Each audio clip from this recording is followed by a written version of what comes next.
welcome back to MLive's Dungeon of Doom podcast. I am Ben Raven. He is Corey Woods. What up, though? We just watched real Asterix football for the first time in a while. Asterix is the great way to put it with all the names that were listed today that were sitting out. That's a good point.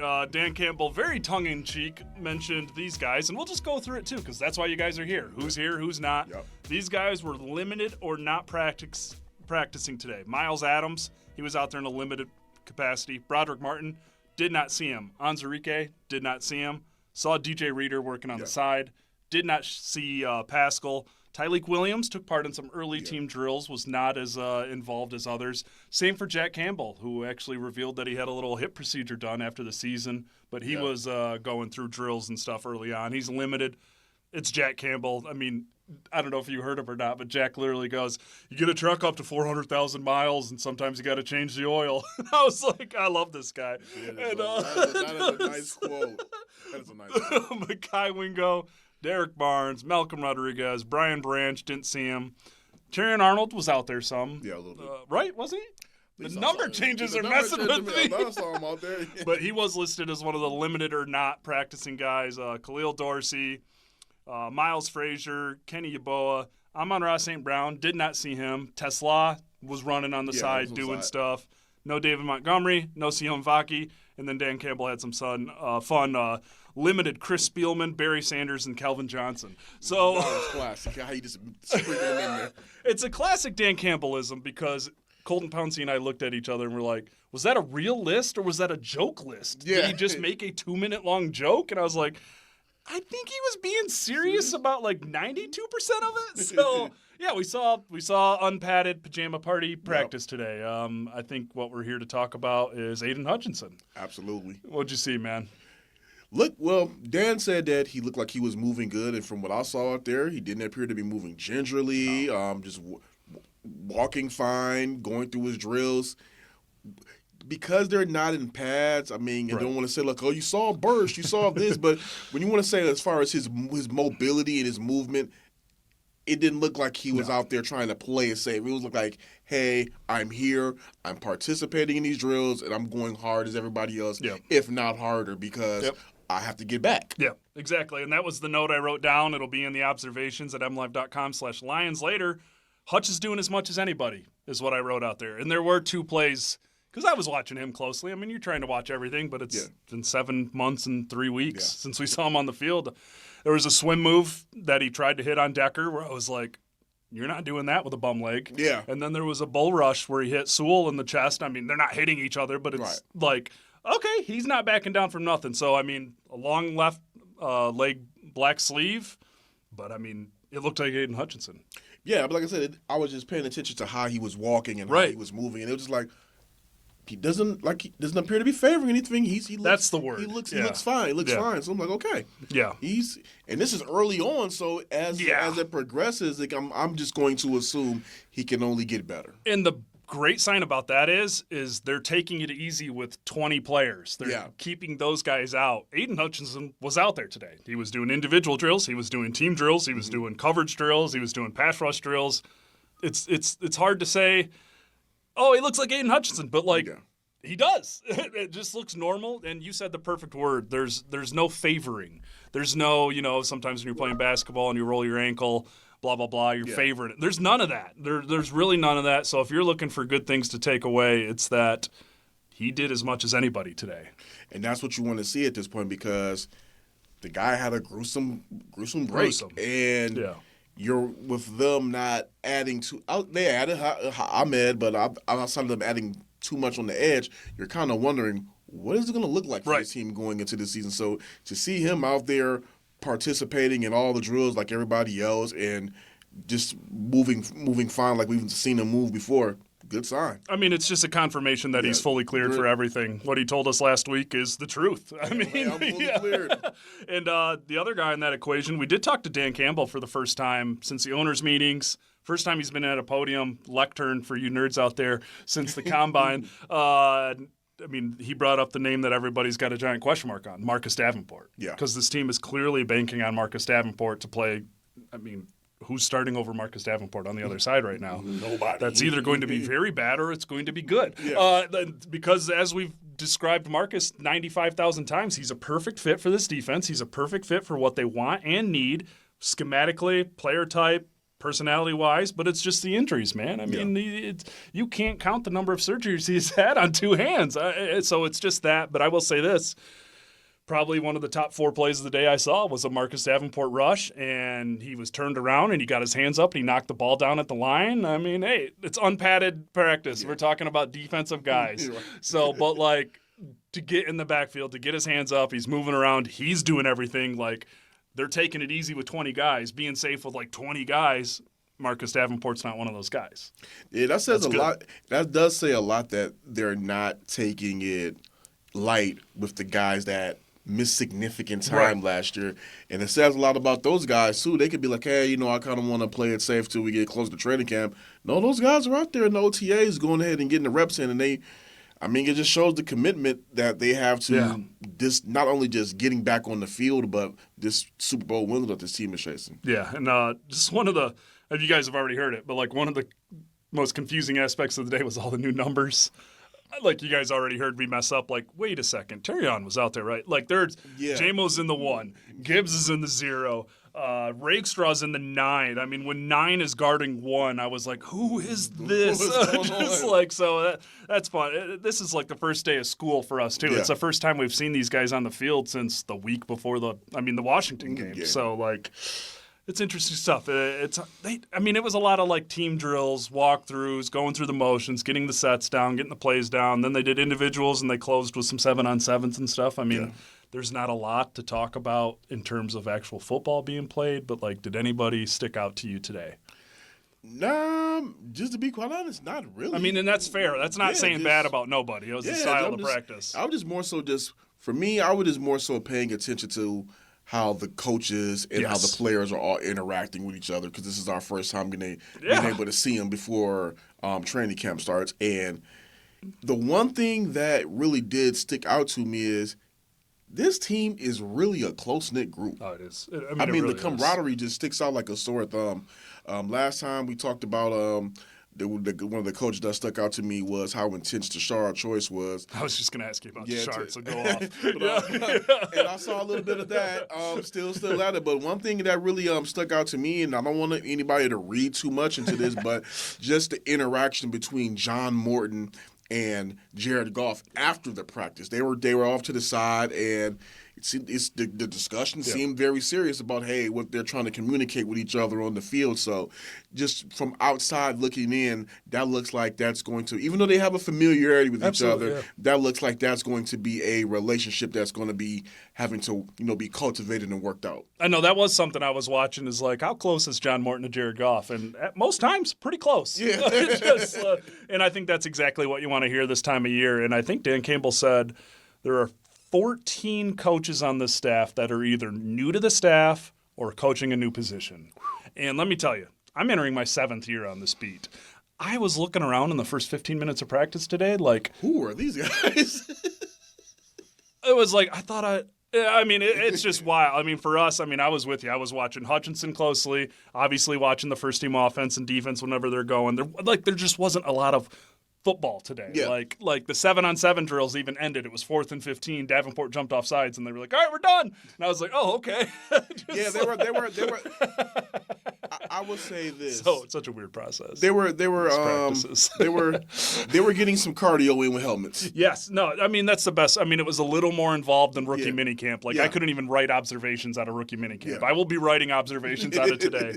And just first team offense notes. We should mention this. Did not see Frank Ragnow here today. There was no Alex Anzalone as expected. Just want to make sure we're nearing summer break. I just want to make sure we're getting the big headlines in there. Obviously there's been a situation with the Lions and Anzalone. He's entering a contract year. The belief is that he wants a new deal. We talked about that last week. Pay the man. He's earned it. He's so important. And Campbell said, he's like, there's 2 guys who aren't here today. I know who they are. I know what they're doing. I know where they are. We're all good. And with Anzalone, he's been here since the beginning. There's an open line of communication. Yeah. Like anyone from Jack Campbell to Calvin Shepard to Dan Campbell. they're going to say the right things, but we love Alex. He's one of our leaders. We're not worried about this. It's not even June yet. Yeah. And Yeah, don't. There's no reason to ring the alarm right now. I would say if you're talking about like leading up to the first preseason game and he's not there, okay. Like, all right, let's get him here. Yeah. What's going on here? But I mean, hey, what? June 1st is what, Sunday? Yeah. So Yeah, there's time. There's more than enough time for both sides. I mean, it really does sound like there's been an open line of communication. Yeah, they need him. They need him. We're not going to spend more time on that. They need Alex Anzalone. He needs the Lions. They need each other. It's a perfect fit. It's a perfect fit for each other. Yeah. It's the marriage making it happen, and we'll see if he gets the deal done or not. But the bottom line is that for this team to go to where they want, they're going to need Anzalone in the building because, again, and I said it last time we talked, we saw what happened when he left with the broken forearm and just how he came back in those final two games against Minnesota and Washington. And again, with the broken forearm, still making plays, still a presence, still a voice on the field. So you can't replace him. He's a guy that you're going to need in the building, and they're saying all the right things. Doesn't appear to be anything that everybody's worried about. Yeah, and I said this last week. I will say it again. So many look at it as a black and white situation. They drafted Jack Campbell in the first round. They re-signed Derek Barnes. They're good. They got linebackers. You're looking at it wrong. Alex Anzalone is the will. Made for that freaking role. Yeah. What he did against the Vikings in Week 18, bumping Hawkinson at the line, playing man coverage. When he's in man coverage with Hawkinson, bumping Justin Jefferson within the 5-yard limit. Jack Campbell's an old-school Mike linebacker. Derek Barnes is a Sam. He's going to rush the passer. He's going to play the slot. He's going to play D-end. He's going to play anywhere and everywhere. Yeah. Like, it's the combination of those pieces. And while they do have a talented linebacker room, Anzalone, and I don't even want to disrespect him by calling him the glue because he's so much more than the glue. He's the super glue. I mean, he's the leader. He's the super glue. So, like, don't get lost in just looking at LB. These guys have very different roles. And you can't just overlook his veteran presence and his voice altogether on the field. Like, he's a captain for a reason. No, and just the play has been raised every year he's been here, too. Absolutely. And it's Shep's right-hand man. That is an extension of Kelvin Shepherd on the field. And again, you have a first-year coordinator in Kelvin Shepherd. So do you really want him to be without one of his top guns going into his first year as a coordinator? Absolutely not. So I believe that I'm just of the belief that they're going to go ahead and find a way to get something done to where Anzalone touches the field. Yeah, you'd be hard-pressed not to find someone more deserving over what he's battled through and done and improved and bought in and got others to buy in. And you're talking, there's no concerns about Shepherd's ability as D coordinator.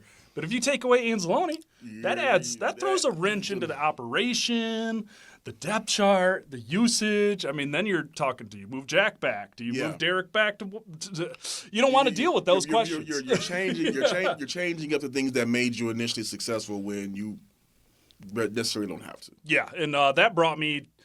I was talking about Frank and Alex, and the reason I brought up Frank's name is because the center rotation was fascinating today. It was Tate Ratledge most of the time with the first team group with the Glasgow and Mahogany at the guard spots. The second team, there was a lot of Graham, but here's the thing. I also saw Colby Sorsdale snapping the ball today. I've never seen that before, so he's now played every position. I just think that's interesting. That is the thing I'm looking forward to most in camp is what they do at the starting guard spots, because what they do at the starting guard spots directly affects who their reserve tackles are. If you're talking about a Frazier, you're talking about a Sorsdale, you're talking about a Awashika, and Graham as your backup center. So, like, I'm just so fascinated at that. So, yeah, it was Tate, first team with Mahogany and Glasgow at his sides. Business as usual everywhere else with Decker and Sewell. So that's something to watch there. Tyleik Williams, I'd say the same level of participation. The first-round pick, they really do seem like they're going to make sure he's healthy going into these summer break months and just get him ready for camp. Yeah, because I know last time we had spoke to him, he was talking about the minor injury he had and how they were playing it safe. So it just makes more sense, about a week or so later to continue to play it safe with him. Right. Because right now, you're not going to really be able to see what you really have out of him until you get into the pads. Yeah. Yep. And my main takeaway from the 7-on-7 drills was Jared Goff and Tim Patrick were locked in. Like, the two biggest passes of the day were both to Patrick over the middle. I think Avonte Maddox was in coverage for one, Ennis Rakestraw, getting used to him in the number 9 was in there for the other. So I just you talk about wide receiver 3, you talk about Tim Patrick, Tesla, and all the young guys they've added.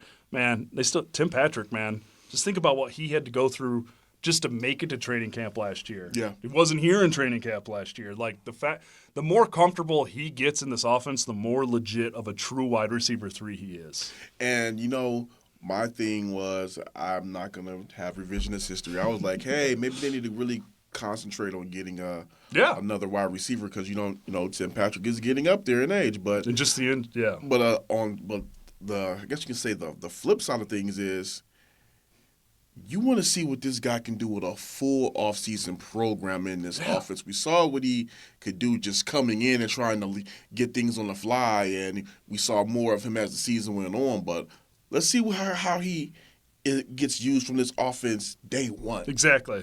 And that's what I'm curious to see. And like I said, to your point, the chemistry between him and Goff, we saw it getting there last year. Now we get to see them really develop and hone in on that. And I think that is only going to make this offense even more lethal because now he has another weapon that he's in sync with. And one thing we know about Goff, at least from what I can see, is that when he trusts you, he'll take some chances. Yes, absolutely. And that's why I wanted to bring up Tim because, with St. Brown not out there, with Tesla not out there, Tim was working number 1 a lot. I mean, with J-Mo, too, and Khalif in the slot. And you said it best, man. If he's coming in better health, if he's coming in more confident, I mean, he missed 2 straight years with an Achilles and then an ACL. And I wrote that feature story later in the season and just found out more about his path. And was just like, man, you get more time with this playbook. You get more time with that quarterback. You get more time with the truly unique pieces around you in St. Brown and J-Mo, man.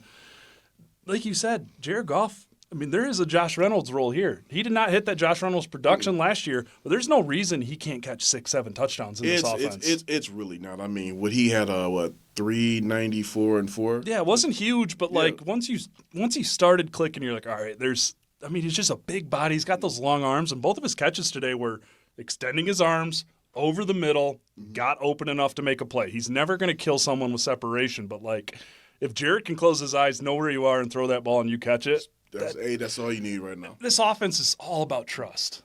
Because you have so many, you don't need him to. You need Tim Patrick just to play his role well. You don't need him to do what St. Brown does. You don't need him to do what Jamison Williams does. You just need him to be like, hey, we need you to be that third wheel, right, or fourth if you want to just count Laporta, but you need you to be that third wheel to just, when we call your number, make a play. And again, no pads, but looks good. No, exactly. And I mean, that's why it's not the deepest football conversation today. I mean, the actual football was very limited today. It's no pads, but I would just say and just the last point before we go into a couple of mailbag questions, actually just 2 voice memos we got from the Dungeon of Doom at mlive.com. Email, send your questions, text, voice memo there. But Jamison Williams, Dan Campbell said it himself, he did this last year, and then J-Mo broke out. And he did it this year and even said, I don't want to say too much, but that guy is going to have a big year for us. Without question, he is exactly where we want him to be. And that is the difference in tone. The previous 2.5 years, it's been man, we need him here. We need him to get to this point. Now he's right where we need him to be. He said he's stronger. J-Mo said he gained 5 pounds. That's an extra McFlurry. And, I'm pretty sure that'll probably be another 5 by the season start. Yeah. No, I mean, Dan specifically said he's not just saying J-Mo's stronger. He's saying his control, his lower body strength, the way he's now able to stop on a dime and change directions, man. If you get J-Mo with an increased change of direction and a little more strength and a little more durability to go over the middle and make some plays, I mean, you could see Dan's thoughts going there are so many things we can do with J-Mo on the outside, with St. Brown, with Laporta, with Gibbs, and it's just don't think last year is J-Mo's ceiling. There's a lot more he can do. One thing that really stood out to me, and I'm going to tie in something that he said last year to what he said today. Mm-hmm. I remember when Dan was talking about the things that J-Mo was going through, and he said, hey, I love the kid, he knows some of the mistakes he's made, and yada, yada, yada. The one thing that really stuck out like a sore thumb to me when he said, we're going to lean on him. Yes. That means like, you know what? You're in a place in this team, in this office where we trust you to be either the top guy or one of the top guys. And that says a lot when you have Amon-Ra St. Brown until like, hey, we're going to lean on Jameson Williams. Yep. I mean, just like there are things that St. Brown can't do that Jamo can do, there are things that St. Brown can do that Jamo can't do, and that's a good thing. I mean, when you take in Jamo's length, his speed, his improved catching ability, I mean, seriously, that's the thing that's impressed me the most. 2 years ago watching this guy or whenever it was like, holy crap, I see the vision, but he's dropping. So that's why you guys saw us writing those stories. I mean, we weren't trying to dog on the kid. He was dropping a lot of passes. Like, it was like when Jake Bates missed like 49 field goals that one day in practice. We're like, listen, guys, we hate to do this. But no, I mean, the maturity on the field, the maturity, you see it, the way he carries himself, the way he talks, the way he practices. I mean, don't ever let anybody say Jamo don't practice hard. Everything he does is 195,000%. Like, I mean, I think I've told the story watching him warm up before games and he hits the pylon and slides across the end zone on his back because he's driving so hard and he's like questionable for that game. Like, he's a gamer. I just think the personality and his work ethic are going to take him so far in this franchise because this is the franchise that believes in him. This is the franchise that has been patient with him. We'll see what happens with his after his fifth-year option year and stuff like that. But, like, the more I hear Dan Campbell talk about Jameson Williams, the harder it is to see him playing anywhere else. I don't think he wants to let him go. He's taken an affinity to Imi, Jamo, the person, and the player to where it's like, you know what?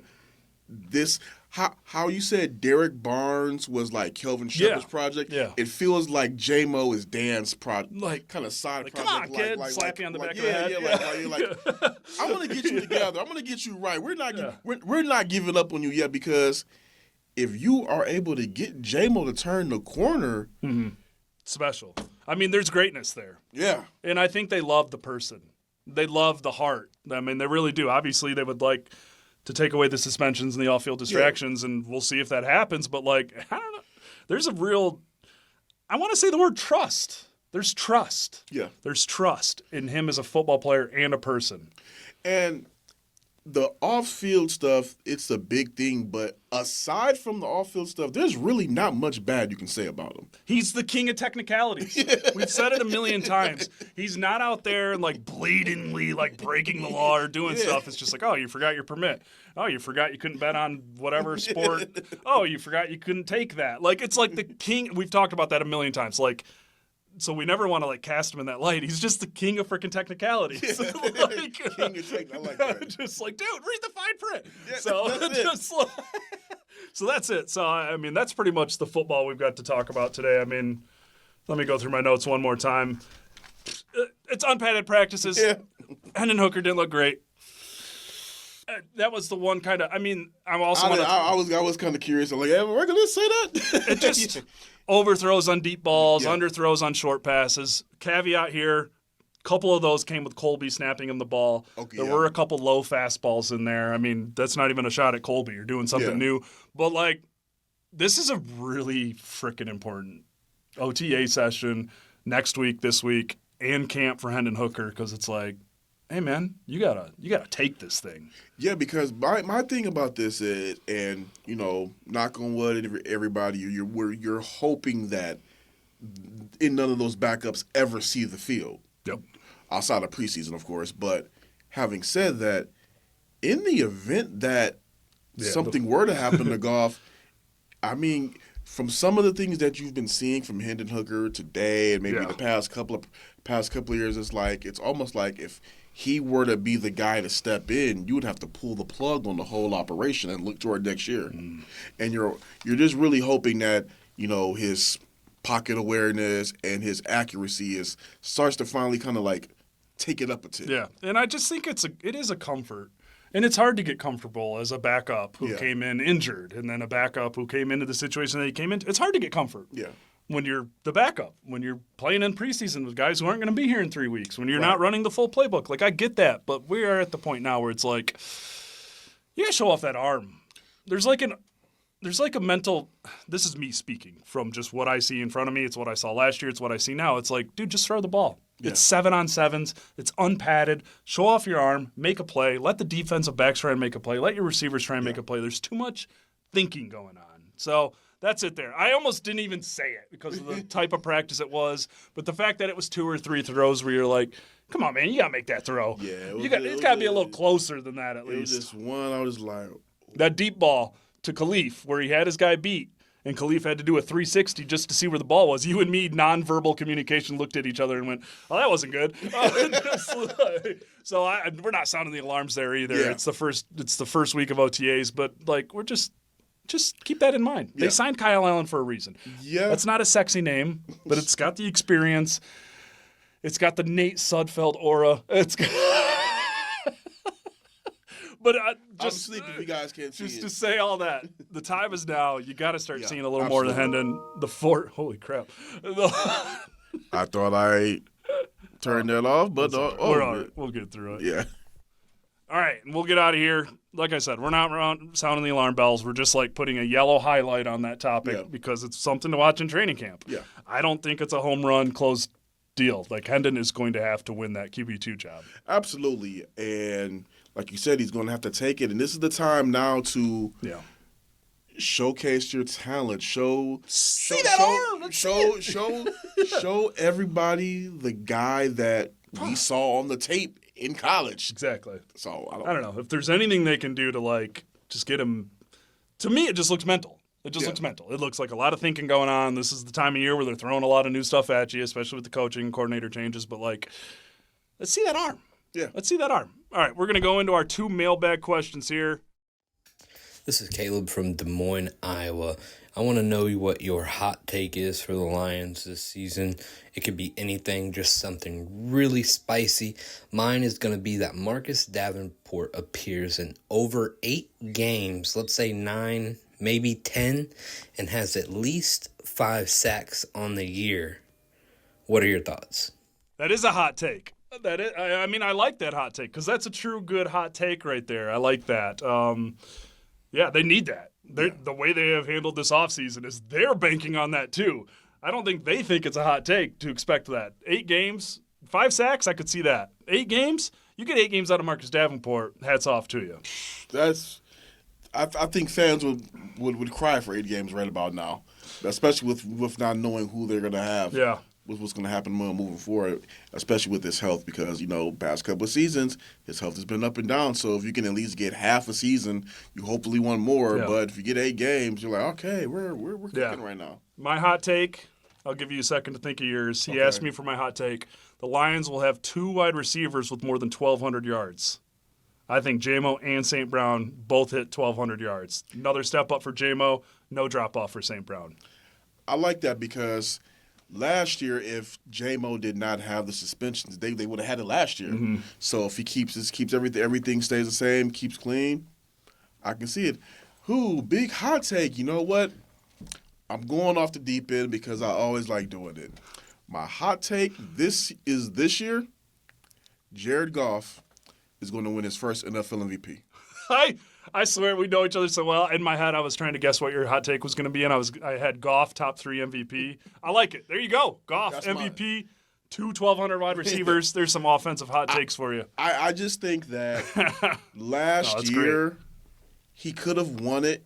It just, a couple of games didn't go. Take away Houston. Yeah, take away Houston. He's I mean, take away a game they won. Because everybody I've seen a lot of fans like, oh, we need to replace the QB. I'm like, you just had a QB finish in the MVP finalist. It wasn't an accident. I'll slightly join you on that hot take and say he finishes top 3 MVP. Okay. I do see a step forward. I do see a hunger to prove that this wasn't just Ben Johnson's offense. He did a lot of great things here. He's a great mind, offensive mind. But this is us, too. This is Dan Campbell. This is John Morton from 2022 that steps forward that happened that year. This is Goff. That's all those guys. So I'm with you. I like that one. We got one more. Once again, if you want to send in a question like this, send your voice memo or in text if you don't want your voice on the podcast to Dungeon of Doom, one word, at mlive.com. Hey, guys, it's John Knowlton from God's Country, Kalamazoo, Michigan. It's so awesome to hear that Hutch is fully cleared, and I can't wait to see him on the field. But I'm worried about the other side of the line. The Lions released Zadarius Smith. He seemed like a great fit for the team. What's your best prediction on who's going to start on the other side of the defensive line opposite Aidan Hutchinson? Love it. Everyone's mind is still on edge rusher. The only reason I booed Kalamazoo, I got love for you, Kalamazoo. I'm a CMU grad. That's the only reason that happened. I'm gonna boo it because I'm an Eastern grad. I think Marcus Davenport starts on the other side of Hutchinson, but I don't think he's going to be counted on for like Hutchinson level reps. I think you're going to see a lot of Levi Onwuzurike at that big defensive end spot.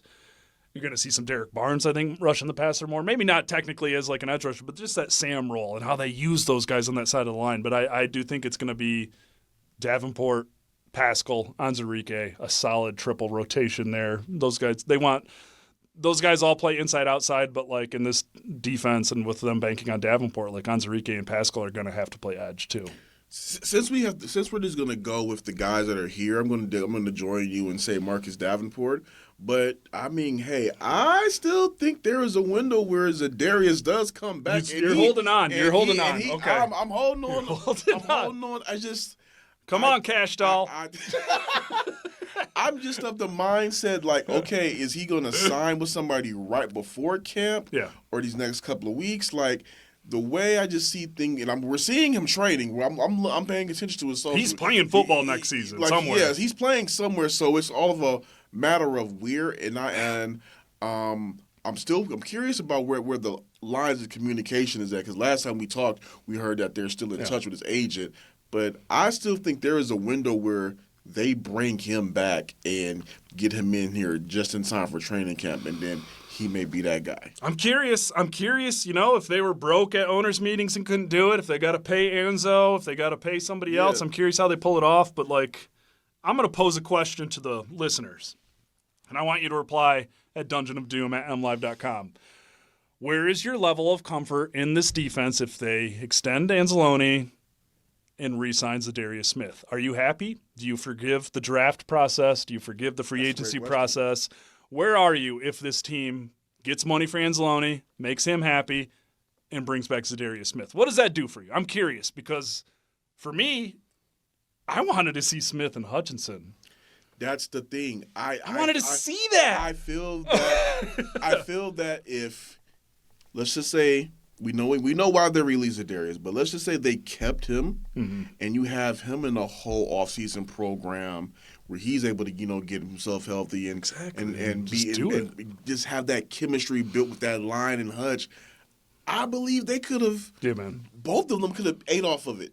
They could have. Obviously, the Lions would have benefited, but both of those guys could have just. Dude, if we're talking about Marcus Davenport as a backup, life's better. Defense is better. Fans are happier. So let me know if I'm wrong on that one. That's where we'll end it today. Yeah. We have one OTA left next week. We'll be out here for that, and then you will not see or hear from me for a couple of weeks. And we'll be going on summer break. We're close. I mean, seriously, yeah. I think June 5 is our last day before summer break. That's kind of the win of the Hall of Fame game, bringing us back a little early. It's going to be interesting, man. The takeaway from today is Aidan Hutchinson. He's back, baby. I mean, he's back. Yeah. And he looks good. Like I said, not favoring anything, and that's what you want to see. That is it. All right, this has been your M Live Dungeon of Doom podcast. I'm Ben Raven. He's Corey Woods.